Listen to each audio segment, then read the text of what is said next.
শুধু দর্শক মণ্ডলী, এই মুহূর্তে দেখতে পাচ্ছেন একটি ফুট ওভারব্রিজ সাভারের। যাদেরকে দেখতে পাচ্ছেন বিক্রি করছে, তারা দূর থেকে মনে হচ্ছে যে ক্রেতার সাথে কথা বলছে, আসলে কিন্তু তারা কেউই কথা বলতে পারে না। এটা জানার পরেই আমি ভিডিওটি করলাম। তারা আমাকে ফলো করছে এবং যে কথা বলছে সেও আমার ছোট ভাই।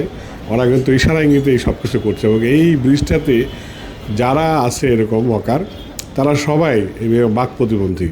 এটা আসলে খুবই আশ্চর্যের বিষয়, আমি জানতাম না। তবে আমার কাছে মনে হলো একজন বাক প্রতিবন্ধী যে বিজনেস করে খাচ্ছে, এটা আসলে আমার দৃষ্টিতে অসম্ভব একটি কাজ। তারপরেও আল্লাহ পাকের অনেক দয়া যে ওরা করে খাচ্ছে, এর জন্য ওদেরকে সাধুবাদ। তার সাথে 12 তারিখে অভিযানে 4-5টা পরিষ্কার হয়েছিল, কিন্তু আমি পরে রাত্রিবেলা গিয়ে দেখলাম যে অবস্থা ছিল সেটাই। আসলে কি হবে বলতে পারছি না।